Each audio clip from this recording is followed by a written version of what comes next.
चिकनी, मखमल जैसे गाल, रेशम जैसे बाल। आय हाय, कहाँ जा रहा है अकेले? ये सब क्या है? आप सबके घर में बाप भाई नहीं है क्या? हटिए यहाँ से। है ना? फोन नंबर तो दे दे हीरो, उसमें कितने हैं हीरो?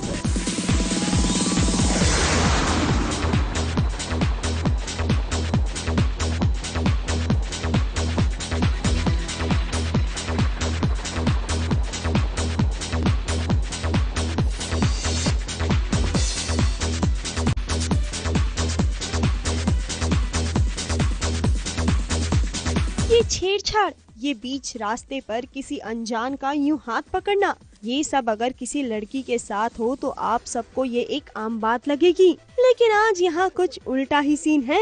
देखिए देखिए, आप सब लोग गलत कर रहे हो। क्या तुम्हें शर्म नहीं आती है क्या? अरे अरे, हमें क्या पता शर्म आएगी? शर्म तो आपको। देखिए प्लीज मुझे घर जाने दीजिए। अरे सुनो तो, ससुराल भी घर होता है डार्लिंग। हमसे शादी कर लो ना, फिर एक घर बनाएंगे प्यारा सा। प्लीज मुझे घर जाने दीजिए, हटिए यहाँ से। अरे अरे अरे, इतनी रात को मम्मी अकेले, लड़कों को इतनी रात अकेले, इतनी टाइट जीन्स में।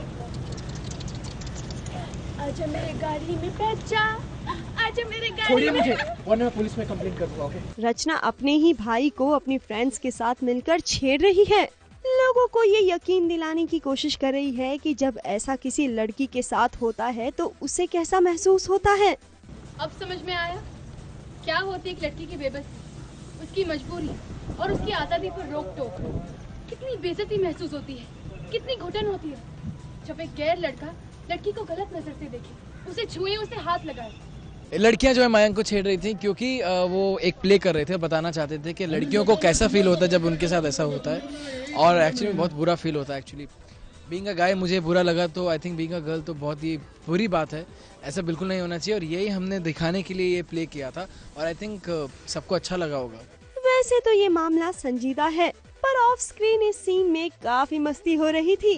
रचना को अपने भाई को छेड़ने में बहुत मजा आ रहा था। क्यों रचना, सही कहा ना हमने? हाँ। एक सेकंड, इन्होंने जस्ट बोला कि इन्हें लड़के छेड़ने में बहुत अच्छा लगा। हमने बहुत दिनों बाद लड़का छेड़ा है। हमने बहुत दिनों बाद एक अलग सा लड़का छेड़ा है। अलग सा सीन किया तो अच्छा लगा सीन करने को। इस रोड शो को तो गुंजन ने अरेंज किया था, मीडिया की मदद से अपनी सोच सब तक पहुंचाने के लिए, लेकिन वो खुद ही इसमें शामिल नहीं हुई।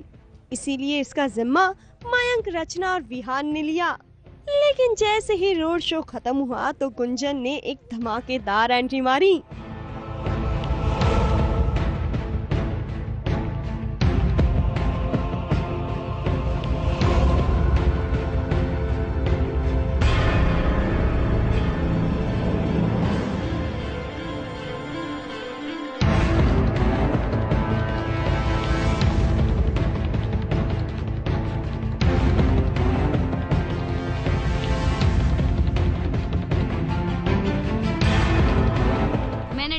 ड्रामेटिक एंट्री ली बाद में, क्योंकि मुझे मेरी सासू माँ ने घर में रोक के रखा हुआ था और उनकी परमिशन के बिना मैं आना नहीं चाहती थी। तो जैसे ही परमिशन मिली, गुंजन भाग के उसने एक हीरोइन वाली एंट्री मारी रैली में।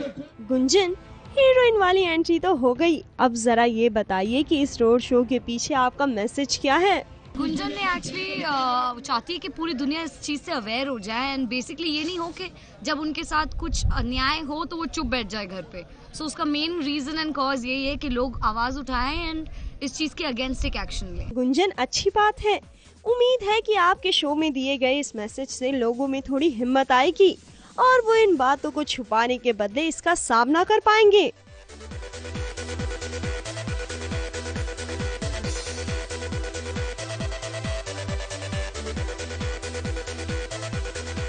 मुंबई से रवि जैन के साथ एबीपी न्यूज रिपोर्ट।